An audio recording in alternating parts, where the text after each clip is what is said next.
Hello, I'm Barbara Marx Hubbard, and I'm delighted to tell you that an extraordinary manuscript is now being published.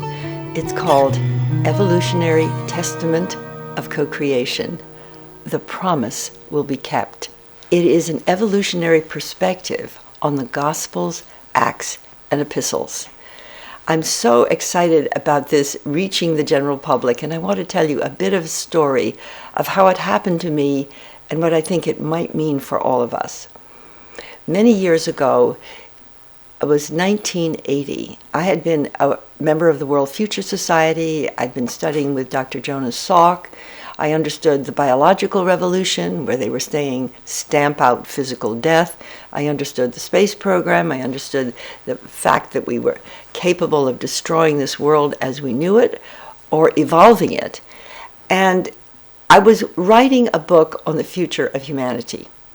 And so the question occurred to me as I was writing this book: what kind of person could handle all our new power for the good?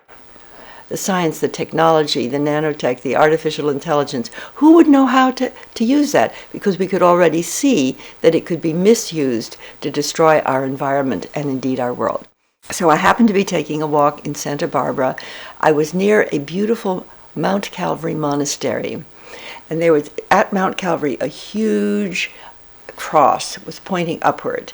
I was a little bit tired, so I sat on the beautiful stone fence and noticed a group of hang gliders jumping off the higher mountain, floating in butterfly-colored wings above the cross, just masses of them.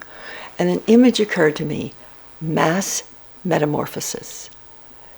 What was the meaning of the crucifixion, the resurrection, and the promise that we shall all be changed, but the fact that we are all being changed?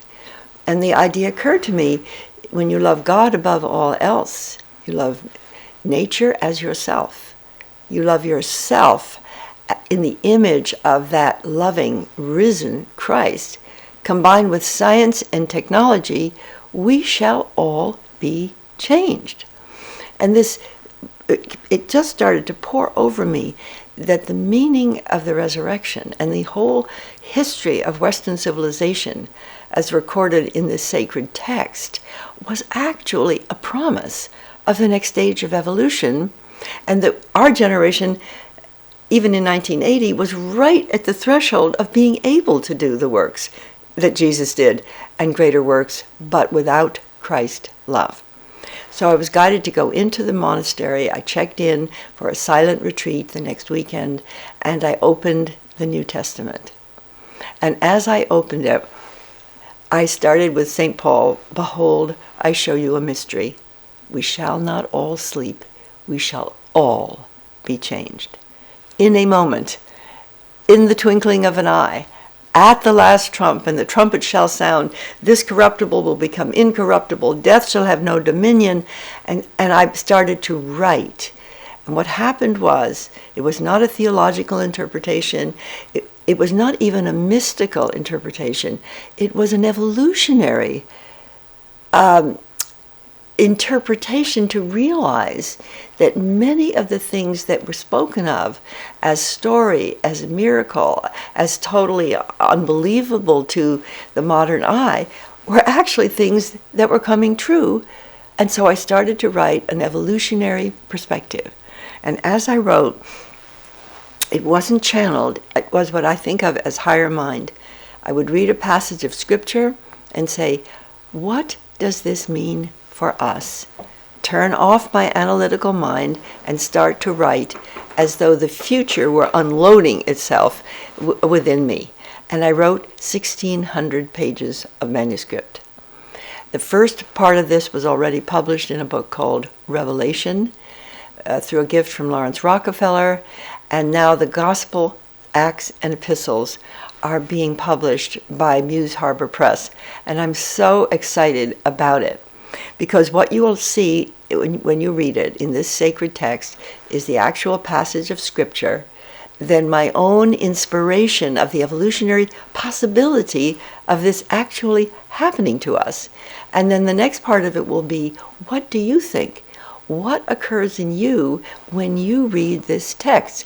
So you'll have the scripture, you'll have my own future-oriented interpretation, and then the opportunity for you to access your experience of the promise, both the promise within you, the promise within our culture.